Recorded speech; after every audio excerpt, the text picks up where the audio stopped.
Hey, welcome back again sa ating channel. Thanks to Sir Alexander. So what happened is yung -1 na pinapatugtog mo nasasama ulit sa recorded track ng vocals. Resulta, dobling tunog. Usually nangyayari dahil sa wrong settings sa Windows, Adobe Audition or DAW o mismong interface natin. Let's fix everything step by step.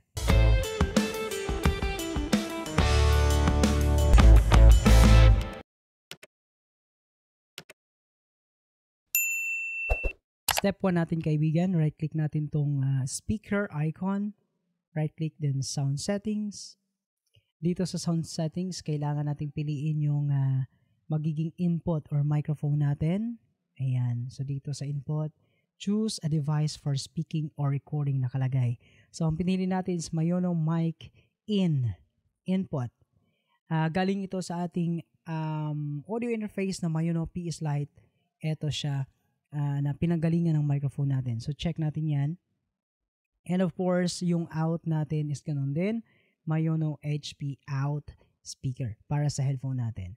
So, okay na yung settings na yan. Okay na yan, walang problema.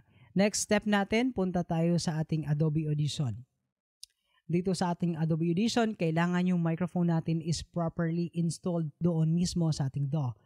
O baka naman, yung microphone yung mic ng computer natin yung gagana. Okay, so anong gagawin natin? Punta tayo dito sa edit. And then, go downward to preferences. And then, audio hardware. Dito sa audio hardware, dapat yung device natin is nasa class MMA. Or kung meron kayong ASIO for all, pwede na naman. Or Wasapi, it's up to you. And then, ito yung pinakamahalaga, itong default input, ito yung microphone natin. I-set natin dito.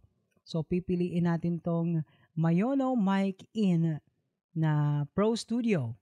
Ito yung mic natin mula sa ating audio interface na Mayono.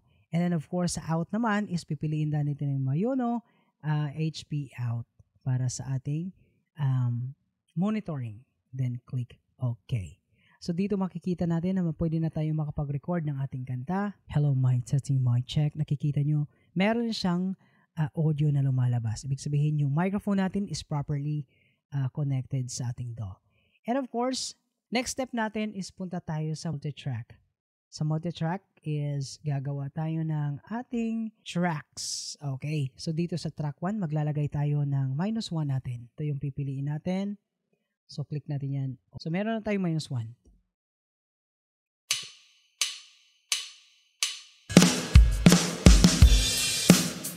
Ayan. So, ito yung -1 natin. Next natin is kailangan nating ilagay yung ating microphone dito sa track 2. So, ito yung audio natin. Dito tayo magre-record ng ating vocals, audio. Okay? Next step is click natin yung R dito. Pakikita natin na meron na siyang level indicator ng ating microphone kung saan nakapasok na yung microphone natin sa ating DAW. Okay? And then, of course, try natin mag-record. Hit this record button. Pwedeng shift plus space. Shift plus space. Yan.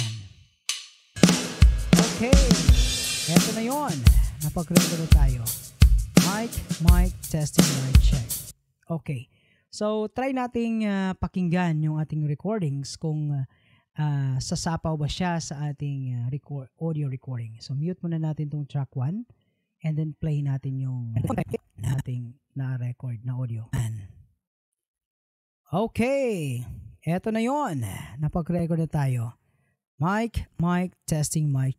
Eto yung proper way kung saan tayo makapag-record ng malinis at walang sagabal, kaibigan. So, the question is, bakit nasasapaw yung audio ko, yung -1 ko dito sa ating audio? Okay, we will change our audio interface. We're using the Tion Q12 audio interface. Okay, dito, ito yung gagamitin natin na sample na audio interface, kaibigan. So, itong Tion Q12 audio interface. Okay, so dito, ito yung mga maaaring mangyari kung bakit nagkakaroon ng doubling recording ang ating tawag dito, audio. Okay, dito sa input number 1, meron nakalagay na rec. Ayan. So, rec nakalagay dyan. Sa rec, meron siyang dalawang option. Etong mic Eto, kapag hindi siya nakapress, mic lang ang makapag-record. Or yung recording natin is galing sa ating microphone or galing sa ating audio interface. Pero kapag nakalagay, nakapindot yan sa mic plus PC, ang mangyayari, magdodoble yung ating recording. Yung -1 mula sa ating computer, dito sa ating computer, eto, is mare-record dito sa ating track 2. Sasapaw siya dito kapag nakapindot ang mic plus PC. Ipapakita ko sa inyo. Okay? Ito na yung pinanggalingan ng ating microphone, guys. Yung audio na naririnig natin is mula na sa ating audio interface na Tion Q12 audio interface. Napunta ulit tayo dito sa ating itong Adobe Audition. Dito tayo sa track 3. Okay, lagyan natin Tion. Sobrang ingay sa labas. Okay, engage natin. Arm natin yung microphone natin. Ayan, meron na siyang level indicator. Okay, so re-record tayo ulit. Unmute natin yung track 1. Tapos mute natin yung track 2 natin mula sa track 2 na mula sa Mayono. So magre-record tayo ulit, guys. Ayan. Hello, testing, check. Ayan, nakapindot na siya sa mic plus PC. Ayan. Tapos wala na. Okay na siya. Pindutin ulit natin. Check mic, check mic. Tapos test natin. Okay? So dito, iti-test natin kung talaga ba na nare-record yung track 1 kung nakapindot yung mic plus PC. Okay. Ayan. Hindi. Hello, testing, check. Ayan, nakapindot na siya sa mic plus PC. So ayan mga kaibigan, happy recording.